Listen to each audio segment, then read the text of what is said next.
Hello, everyone. Welcome back to English Conversation Podcast, the show that helps you improve your English in a natural and enjoyable way. I'm Sarah. And I'm Mike. Hi, Sarah. Hi, everyone listening. Hey, Mike. It's great to see you again. How are you feeling today? I'm feeling really good, Sarah, but I have to be honest with our listeners. Even now, after speaking English for many years, listening is still sometimes challenging for me. That's actually very comforting to hear because so many of our listeners tell us that listening is their biggest struggle. Yes, they can read books, write emails, and even speak quite well. But when someone speaks at normal speed with a natural accent, everything suddenly becomes difficult. Exactly. Today, we are going to talk about how to improve your English listening skills in a practical and effective way. We're not just going to give you theory. We're going to share real strategies that you can start using today and see results. Before we dive deep into the topic, a quick reminder to all of you. Yes, if you're finding this podcast helpful, please subscribe to our channel and share this episode with a friend who is also learning English. It really helps us reach more people. Thank you so much for your support. Okay, Mike, let's start from the beginning. Great. Sarah, why do you think listening is usually the hardest skill for English learners? There are several important reasons. First of all, when we listen, we have no control over the speed of the speech. That's right. In reading, you can stop, go back, and read a sentence slowly again. But in a real conversation, the words just keep coming without pause. Exactly. Second, native speakers use a lot of contractions and reduced forms. Like, I'm gonna, I wanna, what you doing, did you eat, gonna be late, and so on. Yes, these sound very different from the clear pronunciation we hear in language textbooks. And third, there are so many different accents: American, British, Australian, Indian, African, and many more. Each accent has its own rhythm, intonation, and special sounds that can confuse learners. So a learner who is used to American English may find British English quite difficult at first. That's very common. Another big problem is that many learners think they need to understand every single word. And when they miss even one or two words, they feel completely lost and stop listening altogether. Exactly. But here's the good news. You don't need to catch every word to understand the main message. That's a very important point.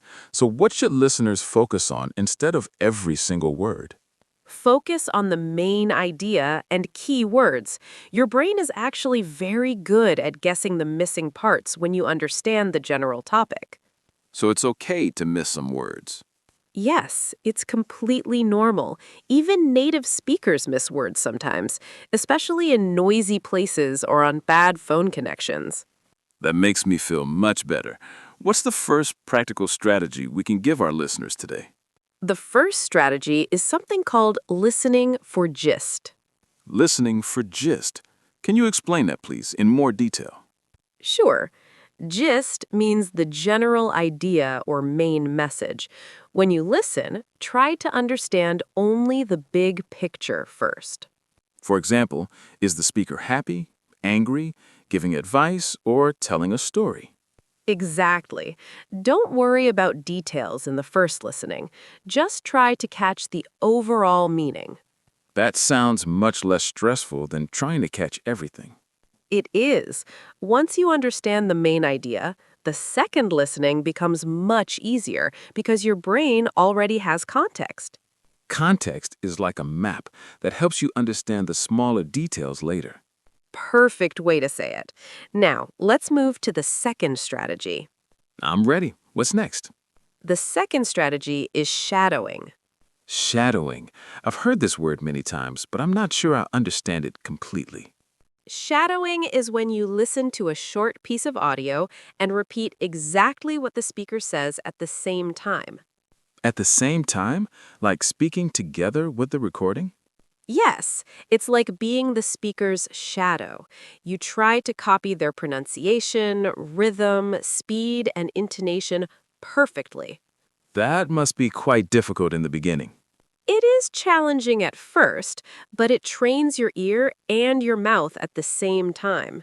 So it improves both listening and speaking together? Exactly. It's one of the most powerful exercises for language learners. What kind of material should we use for shadowing? Start with very short clips, only 15 to 30 seconds long at first. And where can we find good material for this exercise? You can use podcasts like this one, TED Talks, YouTube videos, or even short news clips from BBC or CNN. Should we slow down the speed at the beginning to make it easier? Yes, that's a good idea.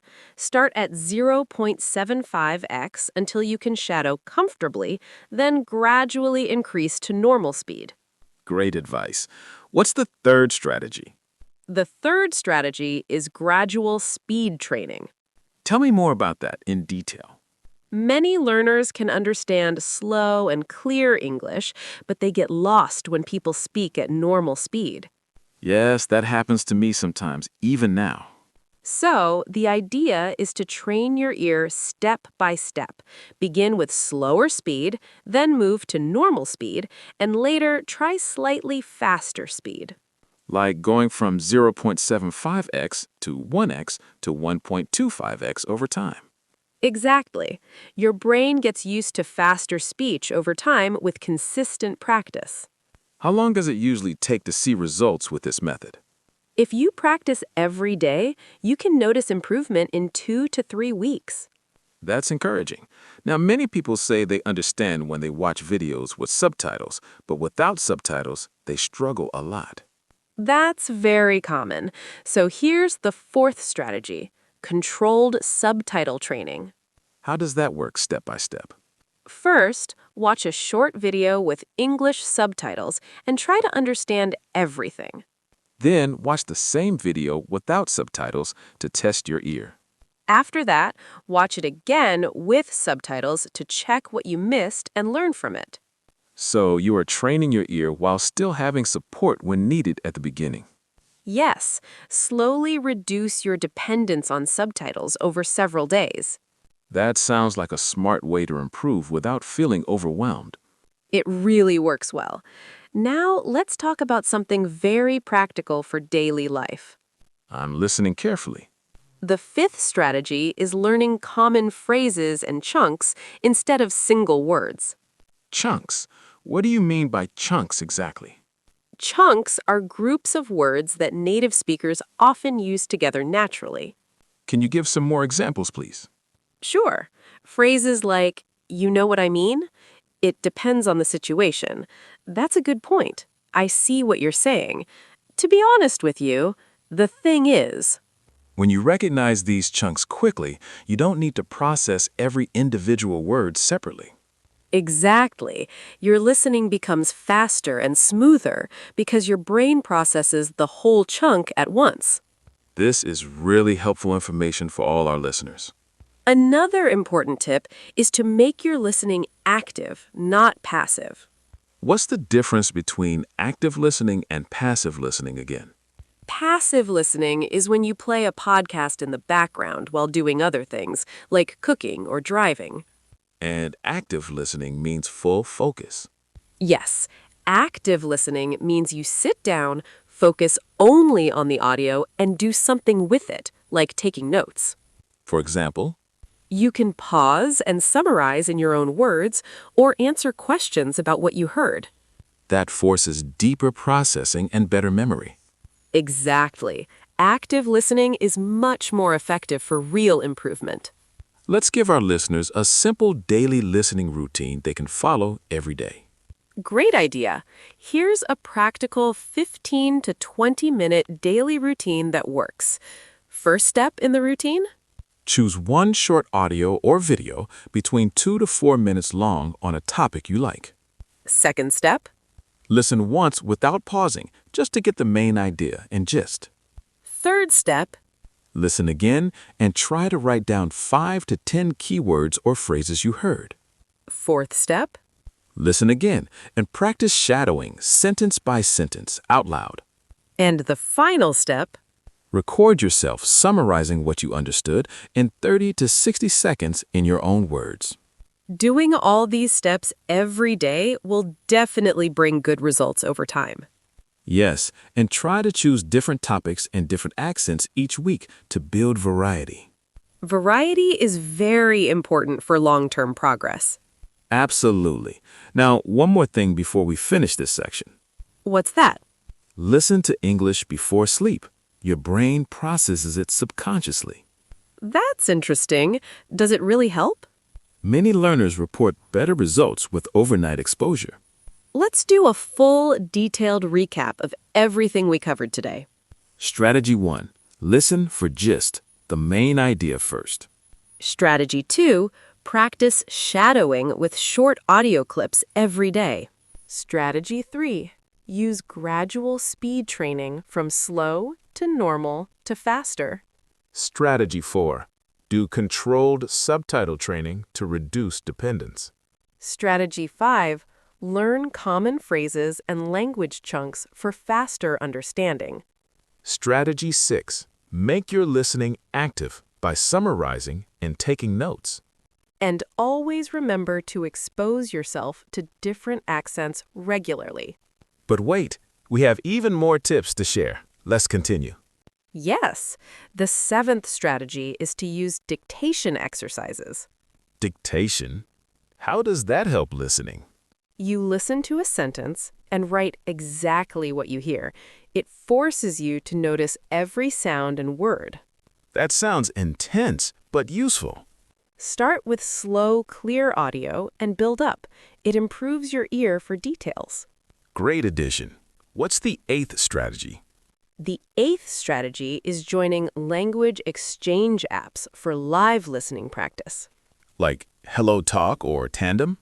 Yes, talk with real people daily for short chats. Real conversations build confidence fast. And you get used to different speaking styles immediately. Exactly. Now, let's talk about common mistakes learners make with listening. What are the biggest mistakes? Mistake number 1 is listening passively for hours without focus. Mistake number 2? Listening to every single word and getting frustrated when you can't. Mistake number 3? Only listening to one accent instead of variety. And mistake number 4? Giving up too soon when it feels hard instead of persisting. These are very common. How can listeners avoid them? Follow the active routine we gave and be patient with yourself. Patience is key in language learning. Now, let's give a longer example of how to apply shadowing. Okay, demonstrate it for our listeners. Imagine a short clip. Today, I want to talk about the importance of daily practice. Then you shadow, today, I want to talk about the importance of daily practice. Repeat it multiple times until it flows naturally. Yes, listeners can pause the podcast and try right now. Exactly. Try it during this episode. Let's talk about building long-term listening confidence. Long-term confidence comes from consistent small wins every day. Like understanding a full podcast episode after 1 month of practice. Yes, track your progress weekly to stay motivated. What about kids or teens learning English? The same strategies work, but make it fun with songs or cartoons first. Good point for parents listening. Now, a final bonus tip. What is it? Listen to English before sleep. Your brain processes it subconsciously. That's interesting. Does it really help? Many learners report better results with overnight exposure. Let's do a full, detailed recap of everything we covered today. Strategy 1. Listen for gist, the main idea first. Strategy 2. Practice shadowing with short audio clips. Strategy 3. Use gradual speed training from slow to normal to faster. Strategy 4. Do controlled subtitle training to reduce dependence. Strategy 5. Learn common phrases and language chunks for faster understanding. Strategy 6. Make your listening active by summarizing and taking notes. And always remember to expose yourself to different accents regularly. Strategy 7. Use dictation exercises for detailed focus. Strategy 8. Join language exchange apps for real conversations. Avoid passive listening and single accent practice. Be patient and track your weekly progress. Thank you so much for listening to this episode, everyone. Yes, thank you. We really hope these tips will help you improve your listening skills quickly. If you try any of these strategies, please let us know in the comments how it goes for you. Keep practicing every single day. Small, consistent practice brings big results over time. We'll see you in the next episode. Bye, everyone. Take care and keep improving your English. Goodbye and have a wonderful day.